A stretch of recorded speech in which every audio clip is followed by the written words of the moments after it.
හරි වැරැද්ද අපි බොහෝ විට අන් අයව විනිශ්චය කිරීමට ඉක්මන් වෙමු.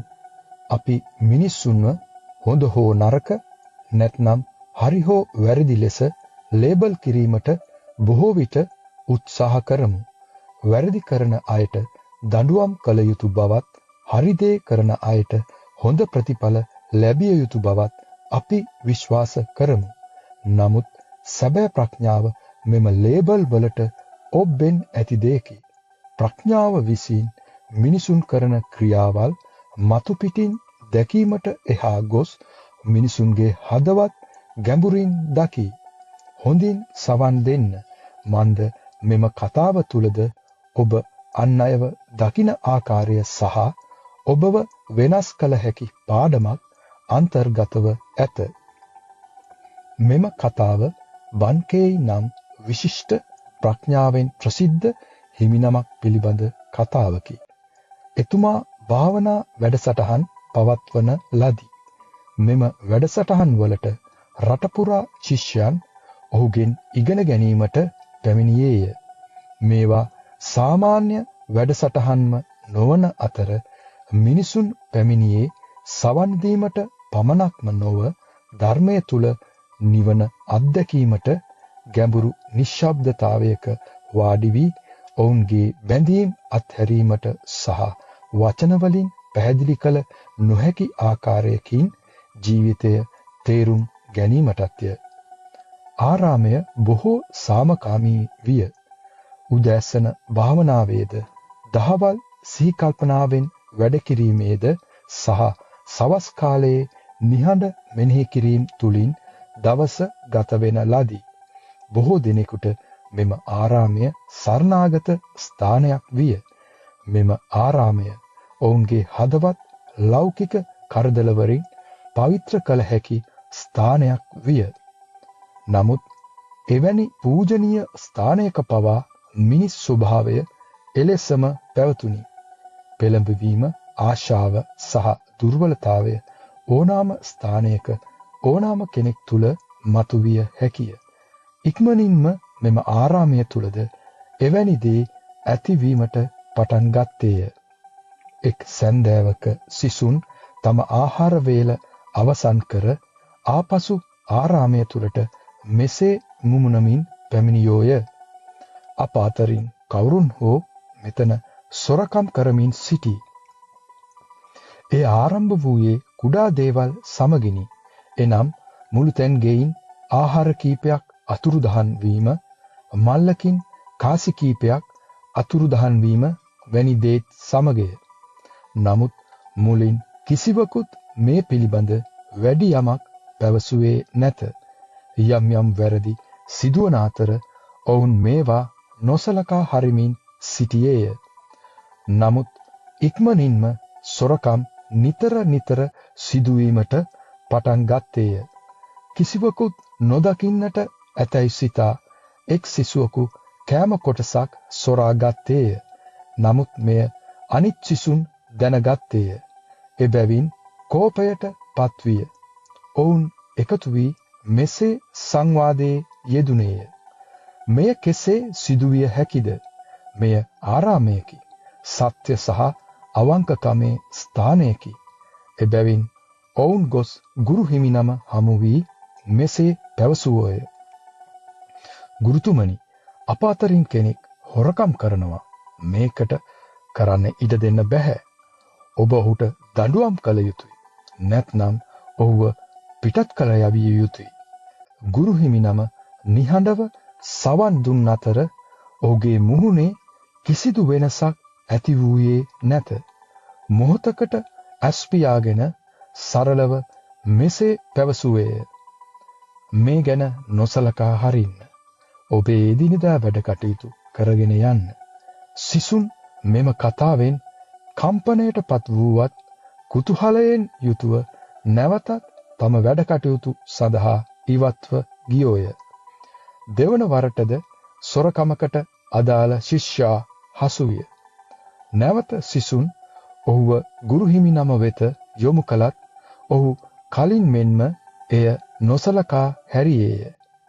තුන්වැනි වතාවටද මෙම සිසුවාව හොරකමක් කරමින් සිටියදීම අනිත් සිසුන්ට හසු විය. ඔවුන් සිසුවාව සහ හොරකම් කළ භාණ්ඩද සමගින් ගුරු හිමි නම වෙත පැමිණියෝය. ඔවුන් මෙසේ පැවසුවාය. ගුරුතුමනි, මේක දැන් ඕනාවටත් වඩා දුර ගිහින් අපි ඔහු සොරකම් කරද්දී අතටම අල්ලා ගත්තා. ඔබ ඔහුට දඬුවම් කළ යුතුය. එසේ නොමැතිනම් ඔබ ඔහුව ඉවත් කළ යුතුය. එසේ නොකළහොත් අප සියලු දෙනාම මෙම ආරාමයෙන් පිටත්ව යනවා.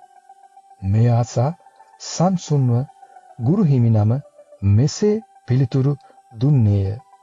ඔබ සියලු දෙනා ප්‍රඥාවන්තයි. ඔබ හරි වැරද්ද හොඳින් දන්නවා. ඔබ ධර්මයේ ඉගෙන ගනිමින්, විනය ඉගෙන ගනිමින්, සත්‍ය තේරුම් ගනිමින් වසර ගණනාවක් මෙහි රැඳී සිටිනවා. ඔබට ආරාමයෙන් පිටත්ව යාමට අවශ්‍ය නම් ඒ සඳහා ඔබට නිදහස තිබේ. නමුත් මේ දුප්පත් සහෝදරයා දෙස බලන්න. ඔහු හරි වැරද්දක් හරියට හඳුනන්නේ නැහැ. ඉතින් මම ඔහුට උගන්වන්නේ නැත්නම් කවුද ඔහුට උගන්වන්නේ? කාමරේ පුරාම දැඩි නිශ්ශබ්දතාවයකින් පිරී ගියේය. මෙයට කෙසේ ප්‍රතිචාර දක්වන්නේ දැයි නොදැන සිසුන් ගුරු හිමි නම දෙස බලා සිටියහ. ඉන්පසු තවදුරටත් හිමි නම මෙසේ පැවසීය. මම එයාව එලවලා දාන්නේ නැහැ. ඔයාලා හැමෝම ගියත් මම එයාව මෙතන තියාගන්නවා. මේ සියලු දේ සොරකම් කළ සිසුවාද අසාගෙන සිටියේය. ඔහු බලාපොරොත්තු වූයේ හිමි නම කෝපයෙන් ඔහුට බැනවැදී යම් දඬුවමක්ද ලබා දී ඔහුව ආරාමයෙන් පළවා හරිනු ඇතැයි කියාය.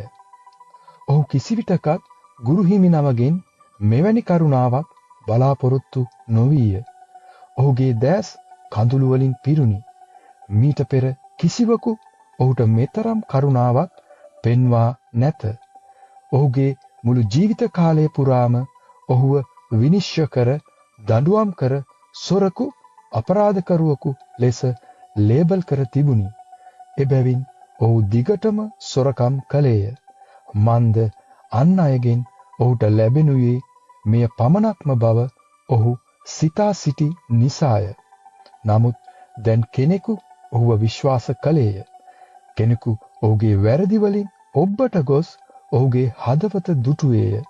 ඔහුගේ ජීවිතයේ පළමු වතාවට වෙනස් වීමට ඔහුට අවශ්‍ය විය. එදින රාත්‍රියේ ඔහු ගුරු හිමි නම වෙත පැමිණ වැඳ වැටි මෙසේ පැවසුවේය.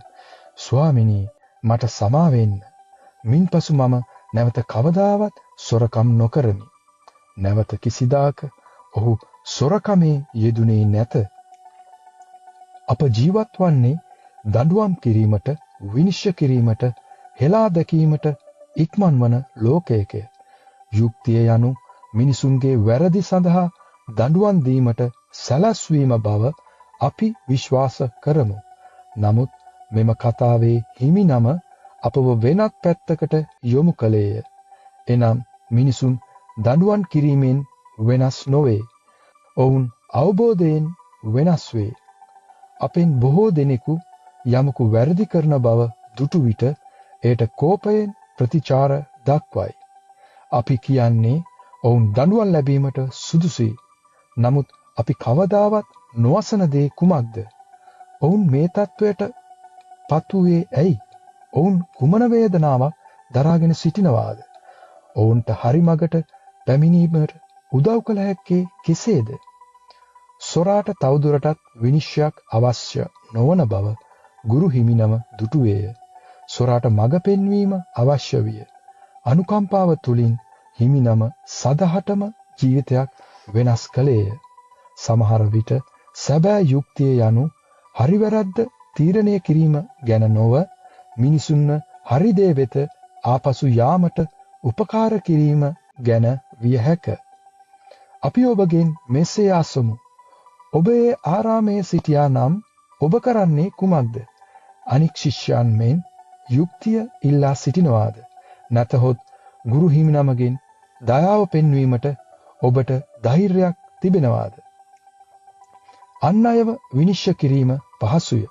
නමුත් සැබෑ ප්‍රඥාව ඇත්තේ ඔවුන්ගේ ක්‍රියාවන්ගෙන් ඔබට ගොස් ඔවුන්ගේ හදවත දැකීමෙන්ය. සමහර විට අපගේම ජීවිත තුළ අපි ඕනාවට වඩා දැඩි ලෙස විනිශ්චය කරන කෙනෙකු සිටීමට හැකිය. සමහර විට අපගේ හෙලා දැකීම වෙනුවට අපගේ අනුකම්පාව අවශ්‍ය කෙනෙකු සිටීමට හැකිය. එවැනි කෙනෙකු ඔබේ ජීවිතයේ සිටීනම් ඔවුන්ට කුඩා අවබෝධයක් පෙන්වීමට හොඳම දිනය අද විය හැක.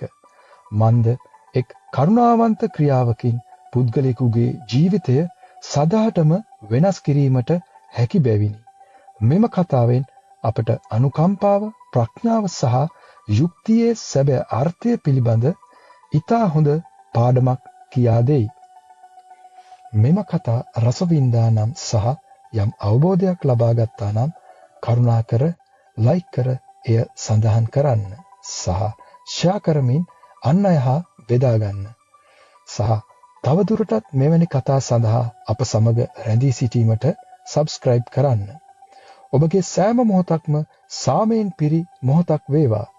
ඔබගේ ප්‍රඥාව දිනෙන් දින වැඩි දියුණු වීමට අපි ප්‍රාර්ථනා කරමු.